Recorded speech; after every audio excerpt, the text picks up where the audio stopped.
It began with her silence. Jen, my 4-year-old daughter, came back from her grandmother's house and just stopped eating. No tears, no protests, no excuses, just quiet refusal. At first, I thought it was a phase, a child testing boundaries. But it wasn't rebellion. It was fear. Whenever I tried to feed her, she'd shake her head and whisper, "I'm not hungry," her tiny voice trembling, eyes wide and frightened, like she'd done something terrible. That night, I stood by her door long after midnight. From inside, I heard faint sounds, muffled sobs tangled with whispers. I pushed the door open just enough to see her. Jen sat on the floor, hands clasped, whispering into the darkness. At first, the words were too soft to catch. Then I heard them clearly. "I'm sorry. I won't steal food again. Please don't tell Grandma." My blood ran cold. My breath locked in my chest. She wasn't playing pretend. She was apologizing. That was the moment I knew. Something had happened in that house. Something meant to stay hidden.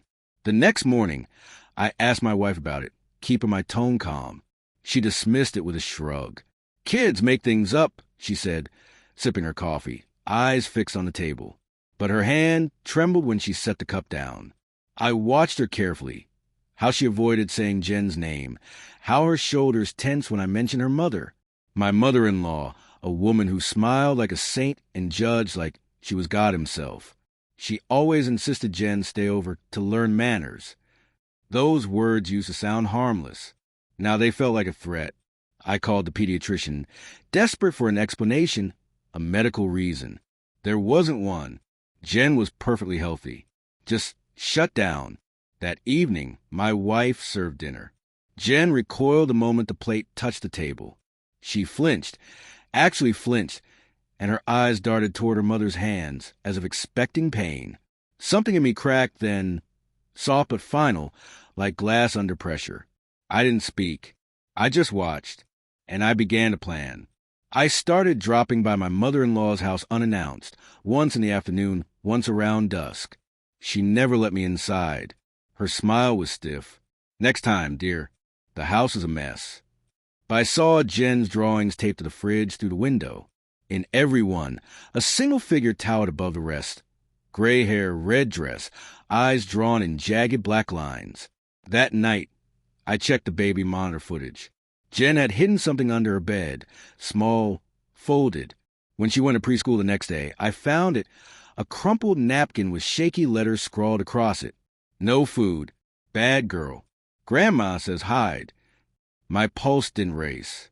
It steadied. Anger doesn't always shout. Sometimes it sharpens. I placed a voice recorder inside Jen's backpack.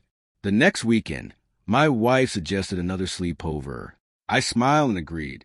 When they left, I sat in silence, waiting. Hours passed. Night fell. Morning came. Then, click, the recording began. Footsteps. Voices. My mother-in-law's tone, syrupy sweet, then sharp as glass. Jen whimpered.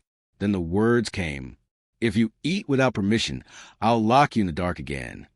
A door closed. A small cry. Then silence. I stopped the recording. My hands were steady. Too steady.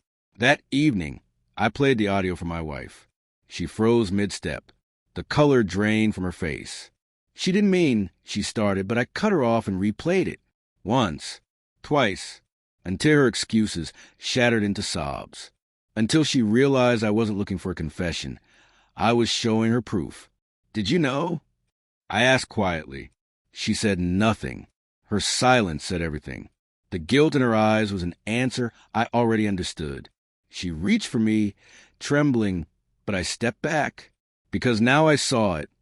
The complicity, the denial, the lies wrapped in the name of family peace. She knew, and she let it happen. The next morning, I drove to that house. The old woman opened the door, smiling that same sugary smile. "Oh, it's you again," she said. I handed her an envelope, printed transcripts of every recorded word. Her fingers shook as she flipped through them. I leaned in, my voice low. "You'll never see her again." No shouting, no threats, just truth delivered like a verdict.